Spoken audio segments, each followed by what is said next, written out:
तो आपको बता दें कि हिमाचल प्रदेश के जंगलों में आग लगातार अब बढ़ती जा रही है। कई जंगलों में हालांकि आग बुझा दी गई है, लेकिन कहीं पर आग अभी भी लगी है और ऐसे में हवा का जो स्तर है वो लगातार खराब होता जा रहा है। हिमाचल प्रदेश के पहाड़ एक बार फिर से खराब होते जा रहे हैं, हवा मैली होती जा रही है। इस वक्त हमारे साथ लाइव जुड़े हुए अनिश शर्मा, नोडल अधिकारी है, नोडल ऑफिसर है फॉरेस्ट डिपार्टमेंट में। सर, आपका बहुत बहुत स्वागत है जनता टीवी पर।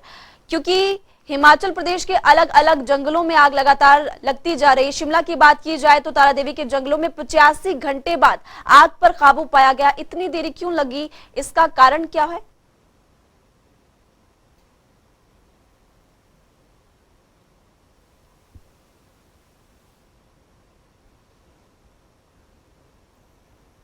दोबारा संपर्क करने की कोशिश करेंगे। फिलहाल आपको बता दें कि जहरीली हुई पहाड़ की आबो हवा, कुछ जगहों की जानकारी हम आपको दे रहे हैं। पहाड़ों की रानी शिमला में AQI 92 पहुंचा। इसके अलावा पर्यटन नगरी मनाली की बात करें तो AQI यहां पर 87 है।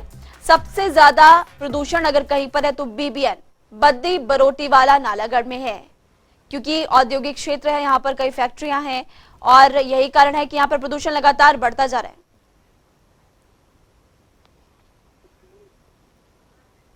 इस वक्त हमारे साथ पर्यावरणविद महेंद्र जी जुड़ चुके हैं। महेंद्र जी, आपका भी बहुत बहुत स्वागत है जनता टीवी पर। हिमाचल की अगर बात करें, हिमाचल प्रदेश की अगर बात करें तो बहुत ही खूबसूरत तोहफा प्रकृति की तरफ से पहाड़ को दिया गया, लेकिन इन दिनों पर्यावरण लगातार प्रदूषित होता जा रहा है। क्या कारण आप मानते हैं? सबसे पहला सवाल ये, और पहले के कंपैरिजन में अभी एनवायरमेंट पहाड़ का कैसा? Thank you ma'am. आपने 2 सवाल किए, पर्यावरण पहले और आज। अगर हम ब्रिटिश टाइम की बात करें, शिमला की या पूरे हिमाचल प्रदेश की जी, उस टाइम की हम अगर एयर क्वालिटी, जो सबसे पहला पैमाना होता है हमारा पर्यावरण को मापने का, जी, उसमें काफी अच्छा एयर क्वालिटी इंडेक्स रहता था, 32 36 के करीब। अगर आज की हम देखें, शिमला का एयर क्वालिटी इंडेक्स जो है वो 100 या 96 या 80 के करीब रहता है, या थ्रू आउट हिमाचल या जो हमारी इंडस्ट्रियल सिटीज है। तो कहीं ना कहीं हमारा पर्यावरण जो है वो प्रभावित हुआ है, इसमें कोई दो राय नहीं है। और दूसरा, जो पर्यावरण को जो प्रभावित करने का जो आज के टाइम में जो मेन कॉज है, तो अगर हम हिमाचल के संदर्भ में देखें तो 2 हमारे डिजास्टर होते हैं, जिसको हम डिजास्टर बोलेंगे। एक तो हमारा फॉरेस्ट फायर होता है जी, दूसरा हमारा लैंडस्लाइड है। ये दोनों चीजें आपस में लिंक होती है। अगर हम फॉरेस्ट फायर की बात करें तो ये जो फॉरेस्ट फायर जो हमारी जंगलों में आग लगती है वो कितना प्रभावित हमारे चीजों को करता है। डेफिनेटली ये हमारे जो चाहे वो जैव विविधता हो, चाहे हमारी इकोलॉजी हो, चाहे हमारा पर्यावरण हो, उसको बहुत लार्ज स्केल पे ये डिस्टर्ब करता है। जब ये बहुत लार्ज स्केल पे डिस्टर्ब करता है तो उसकी वजह से क्या होता है कि जो हमारी बहुत इम्पोर्टेंट जो पौधे या जीव जंतु की जो प्रजातियां होती है वो कहीं ना कहीं लुप्त होने या लुप्त हो जाती हैं इस वजह से जी। और उसकी वजह से क्या होता है कि अगर फॉरेस्ट फायर और ज्यादा हो जाए तो आज हमारे जो जंगली जानवर जिसको हम वाइल्ड लाइफ बोलते हैं, उनका जो घर होता है जिसको हम हैबिटेट बोलते हैं, वो बहुत लार्ज स्केल में उसकी डिस्ट्रक्शन हो जाती है और हमारी बहुत सारी वाइल्ड लाइफ जो बहुत ही इंपॉर्टेंट हो जाती है या तो खत्म हो जाती है या वो कहीं ना कहीं उसकी मात्रा कम हो जाती है, मतलब डिक्लाइन हो जाती है जी। उसके साथ साथ हम फॉरेस्ट फायर को जोड़ें तो जितने भी हमारे वहाँ पे जिसको हम नेचुरल रीजनरेशन, मतलब जो प्राकृतिक तौर पर वहाँ चीजें द्वारा पैदा होती है, उत्पन्न होती है, उसको भी वहाँ पे बहुत बड़ा लॉस होता है। और यही कारण है कि जो हमारा जो ग्लोबल वार्मिंग जो कंसेप्ट है वो धीरे धीरे वहाँ पे ग्लोबल वार्मिंग होती है। चाहे उसको हम जो उस जगह में जहाँ फॉरेस्ट फायर होती है, अगर हम प्रदेश की बात करें तो वहाँ का माइक्रो क्लाइमेट जो है कहीं ना कहीं उसको वो चेंज होता है और डेफिनेटली जो उसका जो प्रभाव होता है हमारी लाइफ और हमारे हेल्थ सिस्टम के ऊपर पड़ता है जी। क्योंकि आप इस वक्त हमारे साथ जुड़े हुए हैं तो मैं चाहती हूं कि आप तमाम दर्शकों को ये बताएं कि लोग अपने अपने स्तर पर क्या कदम उठा सकते हैं अपने आसपास के वातावरण को स्वच्छ रखने के लिए और एनवायरनमेंट को और अच्छा बनाने के लिए, क्योंकि AQI लगातार खराब होता जा रहा है, फिर चाहे शिमला हो या बाकी जिले, और सबसे ज्यादा खराब तो BBN यानी कि बद्दी बरोटीवाला नालागढ़ में है। तो इसके ऊपर मैं थोड़ी सी बात करना चाहूँगा। जो हमारा एक फॉरेस्ट फायर या जो क्लाइमेट या एनवायरनमेंट या पोल्यूशन के लिए मैनेजमेंट प्रोग्राम होना चाहिए, तो कहीं ना कहीं उसके ऊपर मुझे लगता है सबसे ज़्यादा फोकस होना चाहिए। उस फोकस में हमारे, अगर हम फॉरेस्ट फायर की बात करें तो मुझे लगता है कि अलग अलग जगह पे हमारे फायर सेंटर्स करके चीज़ें या फायर सेंटर जो खुलने चाहिए। उसके अलावा एक कोऑर्डिनेशन जो पब्लिक में पीपल की जो पार्टिसिपेशन है एक होनी चाहिए। और पीपल की पार्टिसिपेशन के लिए हमें लोगों को उनको एजुकेशन करना पड़ेगा, उनको हमको सेंसिटाइज करना पड़ेगा, उनकी भागीदारी हमको निश्चित करनी पड़ेगी। तभी हम कह सकते हैं कि यस, ये लोगों को जो अगर हम सेंसिटाइज नहीं करेंगे, उनकी भागीदारी निश्चित नहीं करेंगे, सुनिश्चित नहीं करेंगे, तो और प्रॉपर जो कोऑर्डिनेशन जो डिफरेंट हमारे विभाग है, चाहे वो आपका म्यूनिसिपल कॉर्पोरेशन हो, चाहे फॉरेस्ट डिपार्टमेंट हो, चाहे आपके पोल्यूशन बोर्ड हो, चाहे गवर्नमेंट एजेंसीज हो, चाहे एनजीओ हो, जो भी पर्यावरण के ऊपर काम कर रहे हैं, उनके बीच में एक प्रॉपर कोऑर्डिनेशन होनी चाहिए। उसी वजह से हम एक बात और जी उसके ऊपर मुझे लगता है कि जो हमारा ह्यूमन रिसोर्स डेवलपमेंट होना चाहिए, उसके ऊपर भी फोकस करने की जरूरत है। जी और अभी मैं थोड़ा एक एग्जांपल कोट करूंगा। हमारे आदरणीय माननीय राज्यपाल ने इसके ऊपर 2021 में बहुत बड़ा संज्ञान लिया था। जो हमारे 2 डिजास्टर हो रहे थे मोस्टली, एक फॉरेस्ट फायर के ऊपर और एक लैंडस्लाइड के ऊपर। तो उसके ऊपर हमारे जहाँ पे मैं काम करता हूँ हिमाचल प्रदेश विश्वविद्यालय में, उन्होंने वहाँ पे स्पेशल हमारे जो वहाँ के हमारे farmer vice chancellor professor Sikandar Kumar sir थे, उनको एक वहाँ पे डायरेक्शन दी कि आप इसके ऊपर एक कोई भी कमेटी गठित करे और वो एक फाइंडिंग करे, एक तरह का शोध करे कि उसके ऊपर क्या कारण है, ठीक कि है क्या क्या होना चाहिए। जी जो हमारे अभी उसका मैं एक मेंबर हूँ। और इसके अलावा जो इसमें बोलूँ अभी रिसर्च जो फायर के ऊपर या लैंडस्लाइड के ऊपर जो रिसर्च है, वो उसके बारे लोगों को क्या कारण है, क्यों होता है, हमारे को जी, क्या क्या यानी कि टेक्नोलॉजी लोगों को अडॉप्ट करनी जागरूक चाहिए। इसको लेकर करना चाहिए। आपका बहुत बहुत शुक्रिया जनता टीवी के साथ बातचीत करने के लिए महेंद्र जी। तो इनकी तरफ से बताया गया, लोगों को संदेश दिया गया है कि क्या कदम लोगों को उठाने चाहिए। इस वक्त हमारे साथ Anish Sharma, nodal officer forest department से जुड़े हुए हैं लाइव। सर, आपका बहुत बहुत स्वागत है जनता टीवी पर। क्या आप तक आवाज पहुंच पा रही हमारी?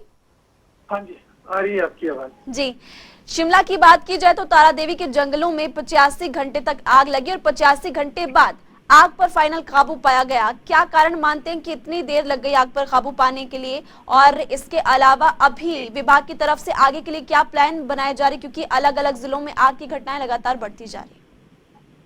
शिमला की अगर बात करें तो जो पिछले हफ्ते 3-4 दिन तक आग रही थी तारा देवी में, उसमें अलग अलग क्षेत्रों में वो तारा देवी की आग भड़कती रही। जैसे एक जगह का कंट्रोल कर लिया जा रहा था तो दूसरी तरफ से वो आग, जैसे इसमें मुख्य कारण तो ये रहता है कि जितनी भी जंगल की आग है उसमें हिमाचल प्रदेश की अगर हम बात करें तो 95% केसेस फायर के पीछे ह्यूमन ही रहते हैं, चाहे वो एक्सीडेंटल हो या उसको हम ये कहें कि वो उनसे जानबूझकर उन्होंने लगाई है।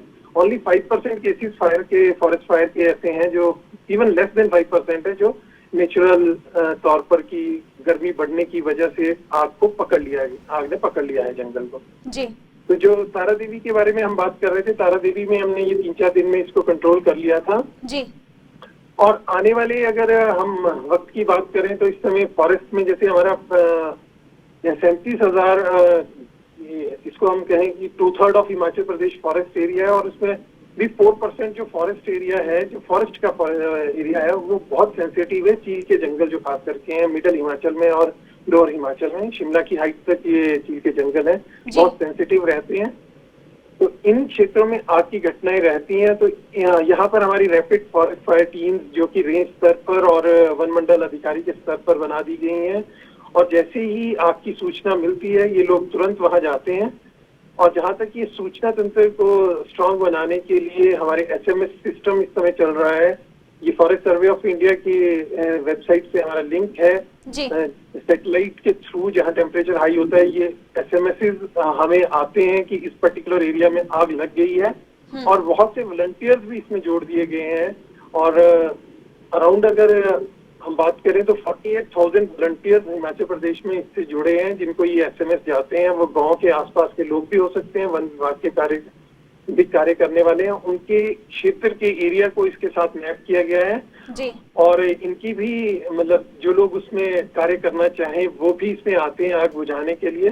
तो इस तरह के कार्य और फायर टैंक्स जो है सेंसिटिव रेंजेस में प्रोवाइड किए गए हैं, व्हीकल्स प्रोवाइड किए गए हैं। अगर सेंसिटिव रेंज की मैं बात करूं तो हमारे क्षेत्र में हिमाचल प्रदेश के पूरे अगर बात करें तो हमारे 2000 बीट्स हैं, फॉरेस्ट बीट्स, उनमें से 100 बीट्स जो हैं वो फायर सेंसिटिव है, जिसमें से अराउंड 330 जो बीट्स हैं बहुत ही ज्यादा जिसको हाई सेंसिटिव कहेंगे जी। और अराउंड इसका डबल 660 के आसपास जो है वो मॉडरेटली सेंसिटिव है। तो इन 1000 जो हमारे फॉरेस्ट बीट्स हैं इनकी रेंजेस में हमने रैपिड एक्शन टीम्स बनाई हैं और इनको इक्विपमेंट दिए गए हैं। जी, अभी तक क्योंकि आंकड़ा साफ नहीं हो पाया, लेकिन 700 से ज्यादा जंगलों में अब तक आग लग चुकी है। क्या आपके पास आंकड़ा साफ है कि कितने करोड़ या कितने लाखों का नुकसान यहाँ पर विभाग को इस बार हुआ?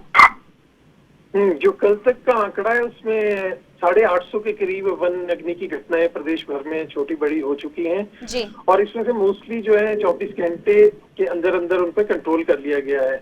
जहां तक हेक्टेयर्स में फॉरेस्ट एरिया की अगर मैं बात करूं तो अराउंड 7000 हेक्टेयर एरिया फॉरेस्ट का इससे हमारा डैमेज हुआ है, जिसमें से 1500 हेक्टेयर एरिया तो प्लांटेशन न्यूली प्लांटेशन एरिया है जो पिछले कुछ वर्षों में प्लांटेशन किया है। ये बहुत ही एक मतलब दुखद सा बात होती है कि हमारे जो प्लांटेशन का वर्क भी इसमें डैमेज हो जाता है। और अगर रुपयों की टर्म में जो आप जैसे बात कर रहे हैं तो 1.5 से 1.25 करोड़ से 1.5 करोड़ के बीच का आंकड़ा आंका गया है जो पिछले एक महीने में वन संपदा को नुकसान हुआ जी।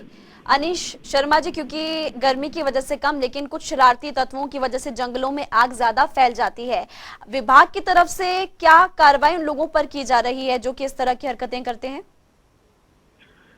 इस समय जैसे हमने कहा कि हमने अलग अलग माध्यम से लोगों के साथ संपर्क करने का साधा है। तो एक तो जो मुख्यमंत्री सेवा संकल्प नंबर 1100 नंबर है, इसमें भी ये सुविधा आरंभ कर दी गई है कि कोई भी व्यक्ति वन अग्नि से संबंधित जानकारी अगर देना चाहे तो 1100 नंबर जो टोल फ्री नंबर है इसमें आगे 4 दबाकर डायरेक्ट अपने एरिया के बारे में और वन अग्नि के बारे में कोई भी सूचना है उसको विभाग तक दे सकता है। और अगर कोई व्यक्ति इस तरह की घटनाओं में शामिल होता है उसको वन कानून के अंतर्गत उसके विरुद्ध केस दर्ज किया जाता है और उसमें सजा का भी प्रावधान है।